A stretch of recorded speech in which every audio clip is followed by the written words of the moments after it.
સ્વામી તારા રૂપે આજ શ્રીજી મળ્યા, પ્રમુખ સ્વામીના રૂપે. શ્રીમદ સદ્ગુણશાલિનમ ચિદે ચિદે વ્યાપ્તમ ચ દિવ્યાકૃતિમ જીવે સાક્ષરમુક્તકોટિ સુખદમ નૈકાવતારાધિપમ જ્ઞેયં શ્રી પુરુષોત્તમં મુનિવરૈ વેદાધિકીર્ત્યં વિભું તન્મૂલાક્ષરયુક્તમેવ સહજાનંદં ચ વં સદા. શ્રી સ્વામિનારાયણ ભગવાનની જય, અક્ષર પુરુષોત્તમ મહારાજની જય, ગુણાતીતાન સ્વામી મહારાજની જય, ભગતજી મહારાજની જય, શાસ્ત્રીજી મહારાજની જય, યોગીજી મહારાજની જય, પ્રમુખ સ્વામી મહારાજની જય.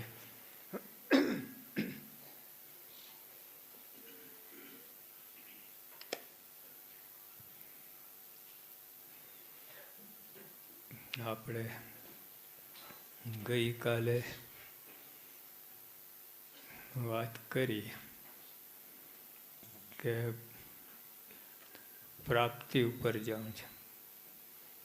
નો દાય સેલ્ફમાં પ્રાપ્તિ ઉપર એનું કારણ છે. જો મારે મધ્યના ત્રીજામાં વાત કરી, બ્રહ્મ અને પરબ્રહ્મની વાત કરી.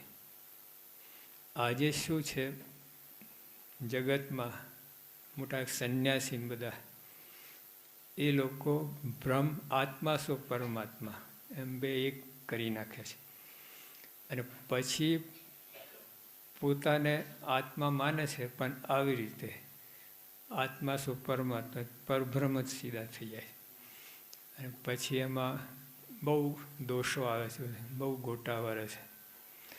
જ્યારે આમાં શું છે, પ્રાપ્તિનો વિચાર કરીએ તો હંમેશા પર રહ્યા, એટલે જોખમ જ નહીં તમારે. આપણને કેવા મળ્યા છે, કેવા ગુરુ મળ્યા, કેવા ભગવાન મળ્યા છે, મોટા મોટો દોષ આ ખસી આવે. મહારાજે તો નિરાકાર કેટલું ગુણાતીત છે, કેટલું દુઃખ ખોદ્યું છે. મહારાજે પણ નિષ્ઠામાં ઉપાસના આને જ કહી પ્રથમના 41માં કે જે ભગવાને સાકાર માને છે એ જ ઉપાસના. વાત જ સાચી છે. નિરાકારની ઉપાસના કઈ રીતે કરી શકો? નિરાકાર તો બધે છે. ઉપાસન જેની સમીપ બેસવું, તો નિરાકાર ક્યાં બેસવું? એ ઉપાસના જો રહેતું જ નથી. એટલે સાકાર હોય તો જ ઉપાસના આવે. તો આપણે હંમેશા, જો મધ્યના 67માં પણ વાત કરી, અક્ષરધામમાં તો બધા એક સરખા થઈ જાય છે. ત્યાં બધાનો આકાર એક સરખો, ભગવાન, અક્ષર, મુક્તો બધાનો આકાર એક સરખો જ. તો ગડબડ તો ધ્યાન કોનું કરવું, મૂર્તિ કોની? તો ત્યાં પણ મહારાજે વાત કરી કે ઉપાસ્ય છે, ઉપાસના કરનાર, એને હંમેશા ભગવાન પરના પર લાગે છે. જેટલું ભગવાનનો મહિમા છે એટલું તો પોતાનું થઈ જાય છે, તો પણ પરના પર રહે છે. એ દાસ પણ વધુ આવતું જાય. તો જો પ્રાપ્તિનો વિચાર કરીએ તો દાસ પણ વધારે, અને જો અહમ બ્રહ્માસ્મિ કરે ને લોચો વાગે. અને મોટે ભાગે આજે લોકો જે કહે, જો મહારાજે 2 શબ્દ વાપર્યા છે અને સ્વામી ગુરુ પરમ બધા, કે હું આત્મા છું, દેહ નથી. આરો ખાલી આત્મા છું જ કે દેહ નથી, એટલે દેહને જ આત્મા માને છે. અને ત્યાં ગોટો વારી જાય. મારે સ્પષ્ટ કહ્યું છે, હું આત્મા છું પણ દેહ નથી. દેહ નથી પાછું 50% રહી જાય છે સમજવાનું. હું આત્મા છું, આત્મા છું કરી રાખે. આત્મા કોણ? આ શરીર. અને પછી ગોટમ ગોટા, ભેટમ ભેટા. સ્ત્રી વો ભી આત્મા, હમ ભી આત્મા હૈ, દોનો ભેટો. તો જો આ દેહ, હું દેહ નથી એ જો ના સમજે તો બહુ મોટી ખોટ આવે. તો મહારાજે બહુ સ્પષ્ટપણે કહ્યું છે બધે, જ્યાં આત્મા છો સાથે હંમેશા કહ્યું કે દેહ નથી એ વાત. જ્યાં એટલે આવી રીતે આપણે પ્રાપ્તિનો વિચાર કરશું ને તો આજે બહુ મોટા દોષે ખસી જશે. અને ભગવાન હંમેશા પરના પર રહેશે. જો મહારાજે વેદરસમાં વાત કરી, આપણે છે ને ભગવાન સાથે એકતા નથી કરવાની, એકતા અક્ષર સાથે કરવાની છે. અને અક્ષરરૂપ થઈને પરમની ઉપાસના. અને મહારાજે વેદરસમાં વાત કરી કે જો આવી રીતે પોતે ભગવાન સાથે એક થઈ જાય છે, હા, અને ધિક્કાર છે, ધિક્કાર કહું, અને જે અક્ષર સાથે એકતા કરે છે, અને જો અક્ષર સાથે એકતા ના કરે ને એમને પરબ્રહ્મા તો ખોટ બતાવી, એમને નહીં, અક્ષર રૂપ આપણે થવાનું છે. અને ભગવાનની ઉપાસના, અને ભગવાન તો અક્ષરથી પણ અનંત ઘણા આગળ છે. તો જો ત્યાં અટકી જઈએ એટલે આમ સાધન અવસ્થામાં આપણે બરાબર છે. બ્રહ્મ પરબ્રહ્મ એકમાં સાધન પણ તમે, સાધ્ય પણ તમે, માર્ગ પણ તમે, મંજિલ પણ તમે. અત્યારે પ્રમુખ સ્વામીને આપણે પરબ્રહ્મના સ્વરૂપે જ જોવાનું છે. હા, તો જ ઉપાસના કરી શકો તમે, તો જ ધ્યાન માનસી કરી શકો. અને પછી એ રૂપ થવા માટે પણ એમની જરૂર પડે.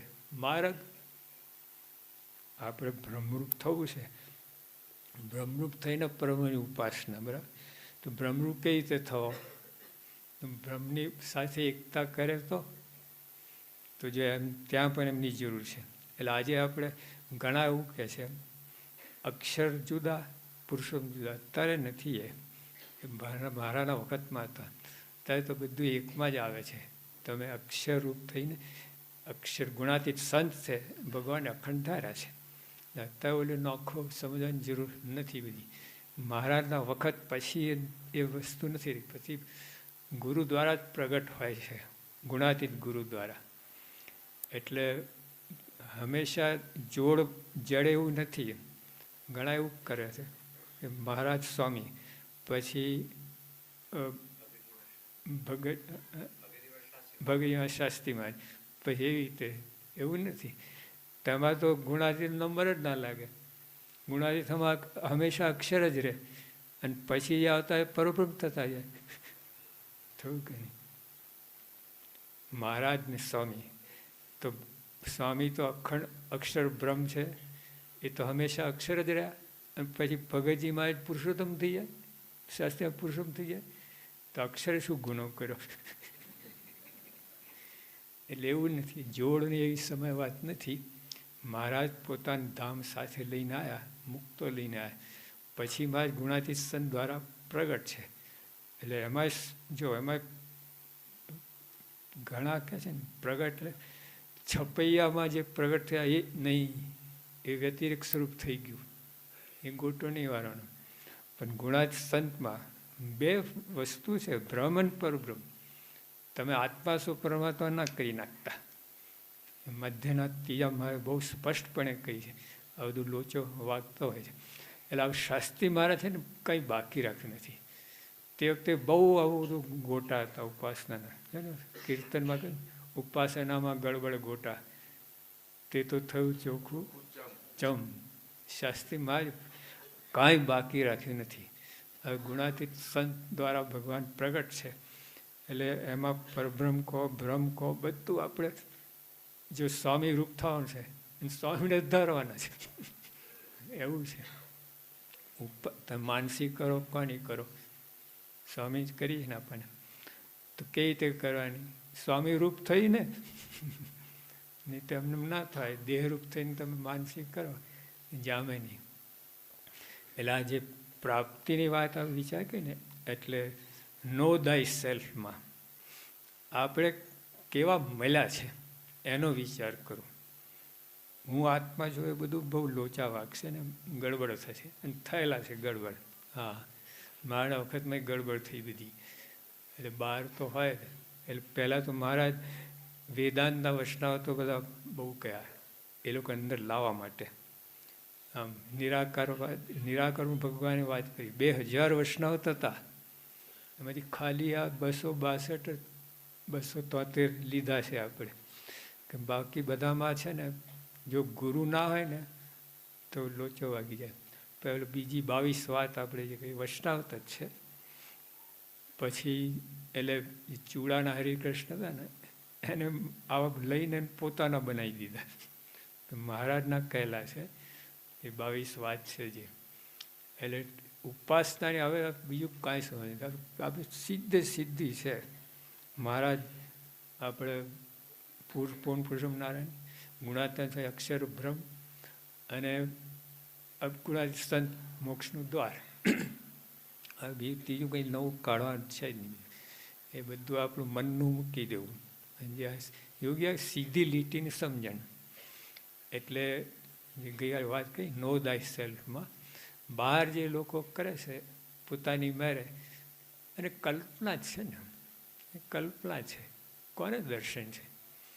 હા, આટલું અહીંથી તમે કેરી છો કે નકુર કંઈ જવું હોય અને તમે ઓલા પૂછીને જતા હોય કેટલી વાર લાગે, પણ સાથે જે જઈ આવ્યો હોય એની સાથે બેઠો હોય તો સીધું આંખ મીચીને ત્યાં જઈને ઊભી રહે ગાડી. અને તો કેટલું બધું પૂછ કરે.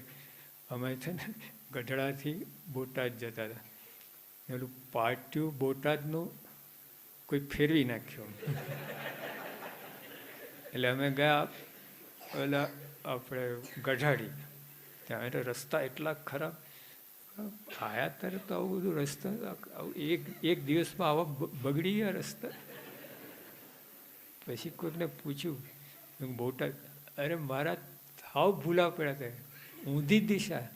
મેં કોઈ પાટિયું તો આમ બતાવતું હતું, એ પાટિયું ગમે બતાવતું પણ અમે બતાવીએ છીએ આમ જાઓ પાછા. ત્યાં તો પેલું પાટિયું ફેરવી જોયું તો ફરતું હતું ચારે બાજુ, ધજાની પહેરે કોઈ આમ ફેરવી નાખેલી. તો જેવું છે પૂછીને જવાનું બધું આવું ગડબડ ગોટા. હવે એ તો સામે જાણકાર હતો, નહીં તો જાણકાર હતો એ પછી અનુમાન કરે ઘણી વખત કરતા હોય લોકો કે આમ જતા રહો. હવે એને ખબર ના, જાણ્યા કાકા બધા પૂછો ને જવાબ આપી જ દે તમને. એટલે અહીંયા આધ્યાત્મિક ક્ષેત્ર એટલું લાંબુ પહોળું છે ને, અજાણ્યું છે ને, ખોઈ જાય માણસ, ખોઈ જાય. ક્યાં ઘૂસી જાય, ક્યાં ખૂણામાં ભરાઈ જાય તો પત્તો ના પડે. અંધારું હોય, અંધારું કેવું હોય છે? યલો કે બ્લેક? બ્લેક. પછી આમ બ્લેક કેટ હોય. અંધારામાં બ્લેક કેટ તમે શોધતા હો મળે કેટલી મુશ્કેલી પડે. તો એવું છે આ બધું. એટલે આપણે તો બ્રહ્મ પરબ્રહ્મ અનંત કોટી સૂર્યનો તેજવાળા છે. એટલે આમ ઝાડ હળતું તમને સીધા દોરી જાય, લઈ જાય.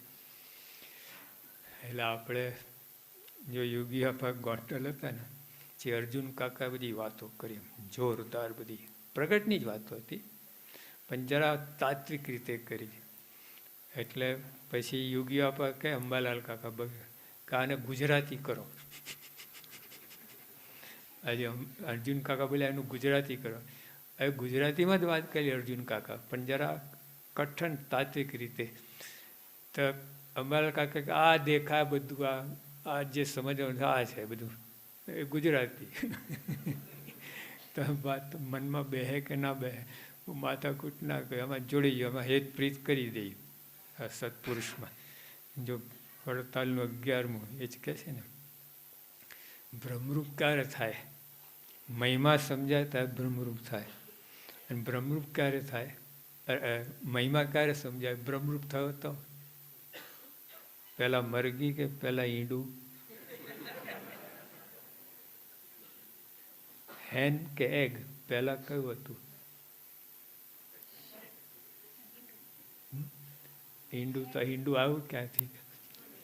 મરઘી. તો મરઘી આવી ક્યાંથી?